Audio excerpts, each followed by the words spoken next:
पाकिस्तान का Asia cup का squad और T20 की टीम और हमारी यंग गन्स की रैंकिंग्स, ये चीज़ें हैं आज डिस्कस करने के लिए। आप चेक करिए, वो लोग जो कहते थे कि हमारे पास टैलेंट नहीं है, सुफियान मुकीम, साइम अयूब, हसन नवाज और साहिबजादा फरहान, एक जंप लगी है इनकी जो है ना, बहुत दूर तक जाके गिरी है आईसीसी रैंकिंग्स के अंदर।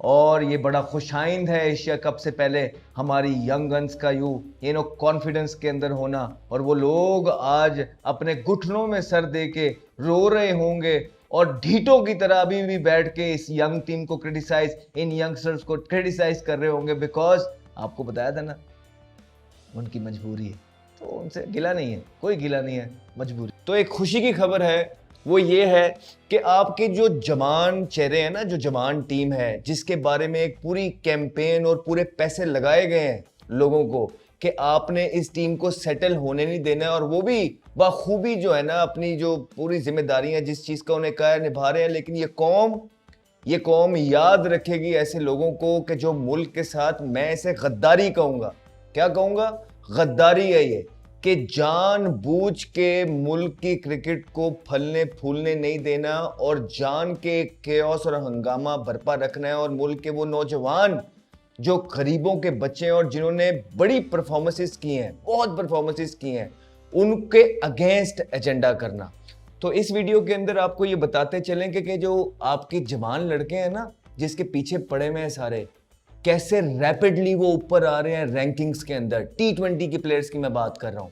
ये वो प्लेयर्स हैं जिनके बारे में बोला जाता था तो ये तो मटेरियल नहीं है, बेशर्म लोग हैं, वो बेशर्म लोग हैं जो इस तरह की बातें इतने बड़े लफ्ज टीवी पे बैठ के बोल जाते हैं उन लोगों के लिए जो बेचारे बड़ी मेहनत करते हैं, बहुत मेहनत करते हैं। तो उन लोगों को जान लें, पहचान लें। नाम लेने की हमारी आदत नहीं है, ना ही हम उनको कुछ कहना चाहते हैं, वो उनका काम है, वो करते रहें। लेकिन दुख जरूर होता है, और आवाम को अब ये जरूर बोलेंगे कि इन गद्दारों को जान लें और पहचान लें, और इनको जाने नहीं देना है। इनको अब जाने नहीं देना है जो पैसे के चंद टुकड़ों पे और कुछ कागज के टुकड़ों के लिए अपने मुल्क के साथ खेल जाते हैं। तो बहुत मुबारक हो आप सबको भी बताते चलें। सुफियान मुकीम सबसे पहले बताएंगे कि जिसको अपॉर्चुनिटी ही नहीं मिल रही, कोई दे ही नहीं रहा था, बोल बोल के हर एक चैनल पे बैठ के हमने उसका केस लड़ा है और बताया है कि पाकिस्तान टीम के पास टैलेंट मौजूद है यार, आप खिलाते ही नहीं हैं, आप मौका ही नहीं देते हैं। सेटिंग के अंदर मौजूद होते हैं आप सारे, एंड तक आपने उसको खिलाया नहीं है। एक सीरीज में 2 मैचेस उसको मिले हैं। आपको पता है कि कितनी जंप लगाई है उसने आईसीसी के रैंकिंग्स में, T20 की रैंकिंग्स में कितनी जंप लगी है उसकी। ये कैसे लगती हैं? और भाई परफॉर्मेंस करके लगती है ना। तो आप खिला ही नहीं रहे, आप जगह बंद रखना चाहते हैं, आप नए लोगों को आने नहीं दिया। आपने 5 सालों में पाकिस्तान का बेड़ा गर्क किया, आपने खेला है पाकिस्तान के साथ। तो जैसे ही मौके मिलना शुरू हुए हैं आप लोगों ने, इसमें हमारा कोई क्रेडिट नहीं है, याद रखिएगा, ना ही हमें कोई शौक है किसी चीज का क्रेडिट लेने का। ये आप लोगों के क्रेडिट की वजह से जो ये यंगस्टर्स जो है ये ऊपर आ रहे हैं। सुफियान मुकीम ने मैसिव जंप मारी आईसीसी रैंकिंग्स के अंदर, जवान लड़का है, जवान खून है। फिर साहिबजादा फरहान आप देखें मैसिवली ऊपर आ रहा है, और हर गुजरती हुई इनिंग के साथ वो अपनी पोटेंशियल शो कर रहा है। कुछ लोग 2 फेलियर के बाद पीछे पड़ जाते हैं हाथ धो धो के यार। एक तरफ 6 साल में पाकिस्तान टीम का बेड़ा गर्क करके रख दिया कुछ लोगों ने, और उनको जो है उनकी वो सिफारिशें कर रहे हैं। और मैं हैरान हूं, सिर्फ व्यूज के लिए और चंद टुकड़ों के लिए उन लोगों की हक में वीडियोस बनाई जा रही हैं 5 साल के फेलियर के बाद। कि एक तरफ 5-6 साल के फेलियर्स हैं कप्तानी के अंदर, एक तरफ जो है फेलियर है परफॉर्मेंस के अंदर, एक तरफ बैटिंग के फेलियर्स हैं आईसीसी टूर्नामेंट्स के अंदर। B-C-D टीम्स के अगेंस्ट जो है टुक लगा के आप लोग जो है ना रैंकिंग्स में ऊपर जाते रहे। तो आज जब 2 मैचों के अंदर आपकी 4-3 साल से परफॉर्मेंस कोई नहीं थी, बाहर निकाला है, 2 मैचेस के अंदर आप लोग एजेंडा यार ड्राइव करना स्टार्ट हो। लेकिन अभी ये माम समझती है, ये माम समझते हो। साहिबजादा फरहान, आप इनकी रैंकिंग्स देखें, खोलें आज, गूगल करें, आप भी थोड़ा काम करें। सारी चीजें हम ही नहीं आपको बता सकते, हम आपको सिर्फ बता रहे हैं ऊपर जा रहे हैं। देखें आप,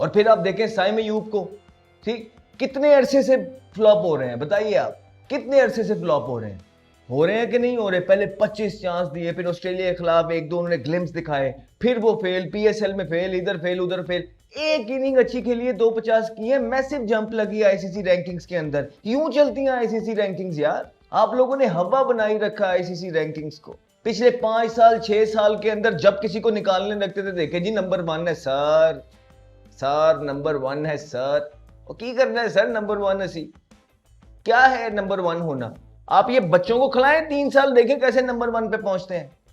और इनके नंबर 1 पे पहुंचने से आपकी टीम भी जीतेगी. वो इसलिए कि अटैकिंग बैट्समैन है, टीम के लिए खेलते हैं ज्यादातर. साइम अयूब एक सीरीज में 250 किए हैं और मैसिव जंप लगा है उसका रैंकिंग के अंदर. और फिर हसन नवाज, ये हसन नवाज वो प्लेयर है जिसकी लोग जिसके पीछे पड़ चुके हैं, क्योंकि he is a star in making, he is a star in making. पहले वो बच्चा ओपनर, ठीक, मसले मसाइल पाकिस्तान क्रिकेट बोर्ड के कोई निचले वाले प्लेयर्स तैयार नहीं किए हुए, तो हमेशा से ऐसा ही होता है, 8 चको तो ओपनर, तो उस बेचारे को आप नंबर 5 में ले गए मजबूरी के तहत. लेकिन अभी तक जो देखिए, अभी तक मैं यही कहूंगा, he is doing really well for the country. एक बंदा अपनी स्किन से बाहर निकल के मुल्क के लिए कुछ करना चाह रहा है, मुल्क के लिए खेलना चाह रहा है. उसको परवाह नहीं है कि वो फेल हो जाए, वो बाहर हो जाएगा. लेकिन नहीं, उसको पाकिस्तान टीम की मैनेजमेंट ने, सिलेक्टर्स ने बोला कि यार आपकी जरूरत हमें नीचे, हमें लगता है कि आप स्पिनर्स को अच्छा खेलते हैं, छिक्के चुक्के मार सकते हैं, नहीं तो बाकी जेडे साडे खेल रहे थे कोई जान जो मुक गई ਉਹਦੇ ਵਿੱਚ. उसने कहा ठीक है सर, मैं टीम के लिए खेलूंगा. और उसने इस साल के अंदर सबसे ज्यादा छिक्के मार दिए, सबसे ज्यादा छिक्के मार दिए. आप देखें 30 छिक्के मारी खड़ा है वो. और अब आप, क्योंकि जिस तरह मैं आपको कहता हूं, खुद भी गूगल किया करें, आप जरा जाके देखें कि इनसे कम छिक्के कितने हैं. पाकिस्तान के जो एक रिकॉर्ड था ना सबसे ज्यादा छिक्कों का, वो तोड़ दिया है. और अब आके उनकी जो है ना रैंकिंग में देखें, मैसिव जंप है. तो ये इसी तरह है ना मेरे भाई, जो खेलता है तो वो परफॉर्मेंस भी करता है, परफॉर्मेंस करता है तो वो रैंकिंग में भी ऊपर आता है. तो ये क्लैरिटी करने को इतनी बड़ी बात नहीं है ये चीजें करना, क्योंकि ज्यादातर अब देखें, मैं थोड़ी सी अब दूसरी तरफ भी बात करूंगा. एक चीज तो मैंने आपको ये बता दी है कि रैंकिंग में ऊपर जाना, ये जो खेलता रहता है वो चाहता रहता है. आप देख लें कि मैसिव जंप्स लगी हैं यंगस्टर्स की मारे. दूसरी बड़ी इंपॉर्टेंट बात है, आप ये देखें कि आप खेलते किसके अगेंस्ट है. ठीक है, पिछले 4 से 5 सालों से ना कोई भी तगड़ी टीम आपके साथ खेलती नहीं, आपको बुलाती नहीं. वो अपनी BCD टीम्स जो होती है ना, जो उन्होंने डेवलप करनी होती है, वो आपके खिलाफ भेजती हैं. तो आपको तो इंटरनेशनल टूर्स अब मिलते नहीं हैं. आप देख लें आपकी सीरीज़ों का हाल क्या है. टेस्ट वो कहीं दूर जाके, वनडे वो कहीं दूर जाके, T20 वो भी छोटी टीमों के खिलाफ, वो भी. तो मैं ये बात मानता हूँ कि ये जो वेस्ट इंडीज़ है, ये बांग्लादेश है, ये कोई बहुत बड़ी टीमें नहीं हैं, ठीक है. लेकिन मसला ये है कि भाई आप उससे भी हारते थे ना, आप उससे भी हार रहे थे, तो और फिर उनके खिलाफ भी आप टुक टुक खेलते थे. तो अब कम से कम ये तो है ना कि ये जो जवान कूल है, इनके पास शॉट्स मौजूद है, वैरायटी मौजूद है बॉलिंग के अंदर, बैटिंग के अंदर इनोवेट करते हैं, बैटिंग के अंदर शॉट्स हैं, छिक्के लगाते हैं. एटलीस्ट वो फायर पावर जो है, दुनिया के साथ मैच तो कर सकते हैं ना. तो ये एबिलिटी वाले प्लेयर हैं जो इस दफा, हम ये नहीं कह रहे कि कोई ऑस्ट्रेलिया की ए साइड के खिलाफ इन्होंने परफॉर्मेंस कर दी और इनके मैसिव जंप लग गए हैं और जी well done well, but it's a good start. अब ये इनका कसूर नहीं है कि अगर आपकी टीम के खिलाफ अब कोई खेलना पसंद नहीं करता, ये कसूर उनका है जो पीछे हार हार के थक गए हैं. अभी भी टीम के अंदर है कुछ तो हार हार के थक गए हैं. तो जब आप हारते हैं ना बड़ी टीमों से, तो वो क्या करती हैं बड़ी टीमें, वो अपनी सी टीम्स खिलाती हैं, सेकंड या थर्ड स्ट्रिंग टीम खिलाती हैं आपके अगेंस्ट. और वो फिर आप क्या करते हैं, वो अपने प्लेयर्स डेवलप कर रहे होते हैं आपके अगेंस्ट, फ्यूचर का देख रहे होते हैं, और आप इसी चक्करों में जो है ना आप उससे भी हारते रहे. मजे की बात यह कि आप उन लोगों से भी हारते रहे. तो ये सारा सिनेरियो है भाई, इस तरह चीजें आगे चल रही हैं.